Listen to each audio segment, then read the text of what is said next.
Welcome to Birdseeds, and as always, thank you so much for listening. Sorry that I missed an episode last week. I was out of town with my family, and I have made big improvements in giving myself grace in order to be able to take time away to do those things and just be present in those things. And that's going to be kind of the theme of today's episode. But I was really glad to be away and be present with my family, and it was great. So apologies, but really not sorry. Where did we go? We went up to Connecticut for an ice hockey tournament for my son. Had a blast. The team got so much better, playing so well together. So that was wonderful just to get away. Then we went from Connecticut all the way down to our place in Hatteras Island, 11-hour drive, all the way down there to deal with Debbie. So Hurricane Debbie. Now, thankfully, and very, very, very thankful to be very clear, could have been a lot worse. Debbie was inland, but it still messed up our weather quite a bit. Now, I would have a tendency in these moments to really just worry about the weather, just to constantly look at the weather and be sad, be upset that we didn't get the weather that we hoped. Now, when we were there in June, you couldn't have had any better weather. It was literally perfect every single day. So we kind of knew we got spoiled then. We were going to have we certainly weren't going to likely have the same luck. And it was not the best. It was overcast every day, really windy, 40-mile-an-hour wind gusts a couple days. Rain, not a ton of rain. I mean, it would rain periodically. And thankfully, again, looking on the positives and the good sides, the wet sand doesn't blow and whip around and smack you like dry sand does. So on a windy day, if it is going to be windy, having wet sand is a good thing.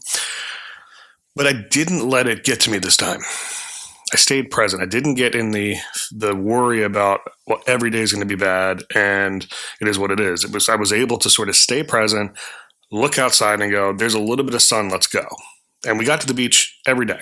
Now, we didn't sit on the beach every day. We sat on the beach maybe 3 or 4 of the days out of the 6 days that we spent there. But we got to the beach every single day. We got to walk in on the beach. We had fun. We did museums that we hadn't done before.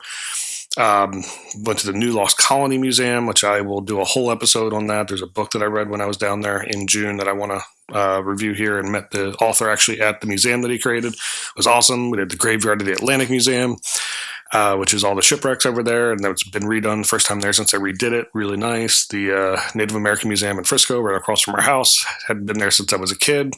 So check the box of going back there. Brought the kids there, so they've seen it when they were a kid. I saw it when I was a kid. We're good. We don't have to go back. It's not that great. But we just did things. We just kind of flew by the seat of our pants. And I am so happy that I did that, because instead of making it something that was miserable or something that was going to ruin my vacation, I didn't let it do it. And it's all because I was able to stay present and stay in the moment. So a couple months ago, I heard this quote, and I don't even know if it was exactly a quote. It was just like a saying more so. But that worry guarantees misery, right? So when you're worried about something, and again, we've talked about the difference in some of these episodes between anxiety and worry. Worry is a natural thing, right? Worry is it's an alarm system. It's, hey, there's something coming up. You need to pay attention to it because there could be some danger there. Worry is natural. Worry is good. Anxiety is when it's overkill. Anxiety is when it goes out of control. It's bigger than the moment. It's untethered, it's unhinged, it's ungrounded. It just becomes this thing that sort of lives on its own without the external thing to worry about. But when you allow worry to become anxiety, or even just strong worry, it guarantees your misery, right? So when you're worried about something, you're worried about being miserable from it.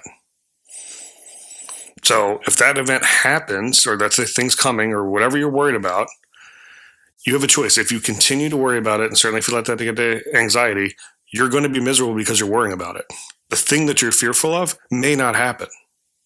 So if you don't worry about it, you don't get anxious about it, you just live in the moment, you're aware of it, you're cognizant of it, but you live in the moment.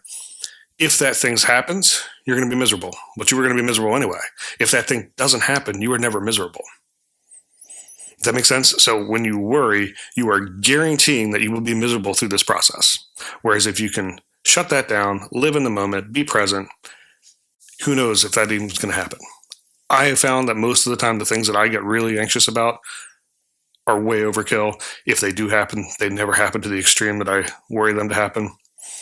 So I've made myself more miserable than if I had just said, you know what, I can't control that.